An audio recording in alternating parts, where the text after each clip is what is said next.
So archetypes are images like the Monkey King and the Bear Tribe that tell stories and that represent parts of us. And in Unity we have this tradition of metaphysical Bible interpretation, which takes every single person, place, and thing in the Bible and looks at it metaphorically, archetypally. You may or may not know that the great mythologist Joseph Campbell spent time with George Lucas to make sure that all the archetypes in Star Wars were just right. And many of them come from the Ramayana. Some of them come from modern life, from people like Albert Einstein and a monk called Bhante Dharmawara, who they took the voice, ideas, and actual body and morphed into Yoda. So in our study today, we're looking at Ruth. And she is one of the most endearing characterizations in the Bible. Her name actually means friend, sympathetic companion, delightful, beautiful, pleasing, and desirable. She represents the best of us. Our soul qualities, those things that are imperishable, inherent goodness, sweetness, kindness, and the desire to love and serve and support others above all else. Ruth is a Moabite, which is not a beloved part of Judaic culture. She's called 5 times this foreigner, alien, Moabite, woman of Moab, Moabite damsel, and stranger in just this very short text called the Book of Ruth. The Moabites were hated people of the Jews. Yet, through Ruth's love, her kindness, her humility, and her devotion to her family and friends, she penetrates the superficial barrier of race and culture and becomes one of the greatest heroines of Judaic culture and one of the most beloved characters in the Bible. Let me read to you about Ruth from her book, the first chapter.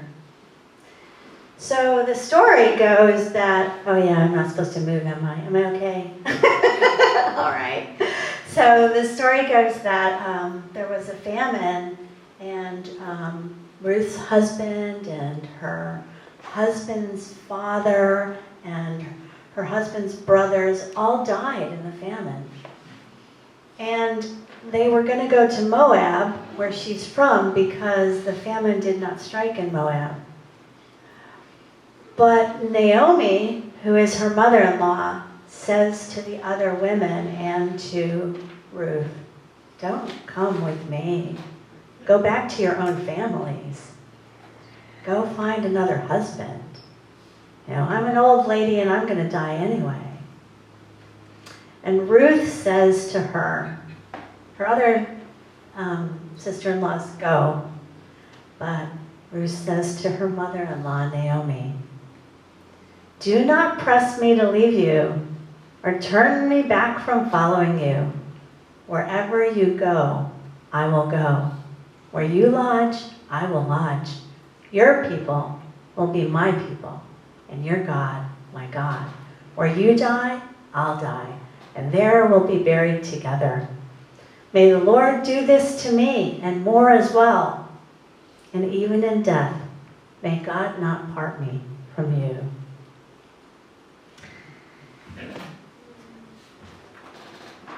When Naomi and Ruth were on their way to Moab, they stopped in Bethlehem. And Naomi meets up with people that she knows, and she says, "Call me Mara," which means grief-stricken, bereft. Because Naomi feels completely abandoned and betrayed by God. And she blames God for her losses and sorrows. Ever been there? Been there where whatever happened to you hurt you so badly that you feel cursed, you feel Mara, disconnected from God. And so instead of facing what's in front of us and going deeper into the causes and conditions of our lives, we get mad and resentful. And we prolong our own and everyone else's suffering. Naomi leaving Bethlehem means she lost her faith. She lost her way. She lost her hope. But she went with Ruth to Moab, which represents really harsh external conditions in the physical realm, but the potential for strength and courage within. Has anyone been to Moab? So you know that there are these incredible, huge sculptures by God. There are these circles that, how are they there? And how do they remain there? It seems impossible, beyond our human comprehension, that these things exist. And that is the message of Moab. Literally, the word means the seed of God, the source of water itself, that which flows from the Creator. And that is the place where God showed Moses the promised land, even though he never got there. So in Moab, we can glimpse enlightenment. We can dance with our shadow, but it requires a lot of hard work to get out of it. It requires courage, imagination, and fortitude. Naomi must be joined with Ruth. The story of Ruth is a reminder that God lives in places we don't expect, and that our enemies can become heroes. Our family and friends can fall short of their true nature, and forgiveness, integrating all the parts of ourselves. Friendship is the key. How many of you have ever had a rocky time in a friendship? Friendship can be hard work. There are good times and there are bad times. But a true friend will see us through, not try to see through us. True friends are true to the best of us. They're unwavering in their capacity to see God, to see good, and bring out the very best in us. Bring out the love and the hope in us. Like Hanuman and like Ruth, they're surprisingly boundless in their capacity to save us from those things in the world that would defeat us, our outer and our inner enemies. Because life is not merely physical. It's a force of energy, a vibration. And the greatest friendships are the ones that lift us up. Not necessarily the ones that rock our world, but the ones that inspire both people to rock the world together, to raise the vibration, to lift everybody around them, to do the very best with their lives, for their families, for their communities, for their workplaces, and for their world. I had an hour conversation with a Lakota elder, Basil Braveheart, I've known for 33 years. I talked to him, I don't even know, maybe 7 years? But he is my deep soul friend. And he told me he's been studying Aramaic and Lakota for many, many years. and that they are very similar sound languages. He said Aramaic, Sanskrit, Lakota, many of the native languages have many more sounds than our English language. And they vibrate up here. So they awaken us to different kinds of understanding. And he was so excited that we were going to be singing, dancing, and praying the words of Jesus next week with our Sufi friends, because he said that's how it was always done. The Aramaic language was always sung and danced and chanted to awaken those upper vibrations.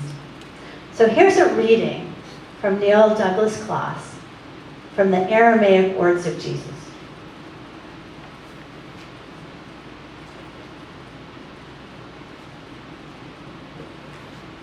The English translation is the great commandment of John 15.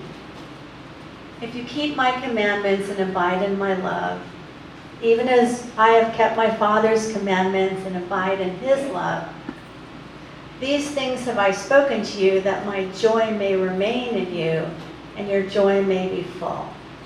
This is my commandment, that you love one another as I have loved you. Greater love hath no man than this, than to lay his life down for his friends. Here's the Aramaic translation. I'll just give you a piece of it, as Aramaic is one of those languages that is difficult to translate into English, so they translate it in pages. So in words, this is the greatest, the most compelling example I have given you, the biggest challenge.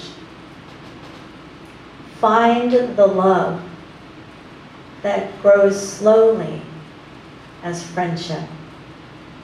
That is firm as the fire that began the world. Find it in the ways that you treat each other. I've loved and befriended you this way, and it is this love that is real and imperishable, more real than your limited self. The flesh that weakens, the body that just passes away. The greatest love is to actually live this, to lay down your prized individual awareness of your small self. Know that you're equal to the breath spirit of another. That soul self you think of as separate, but it's the womb of the Holy One. And it includes you and your friend and all humanity. Isn't that beautiful? Happy Friendship Sunday. May you love and bless and honor and work hard for your friends, because in the end, that's what friends are for, to love us and make us happy.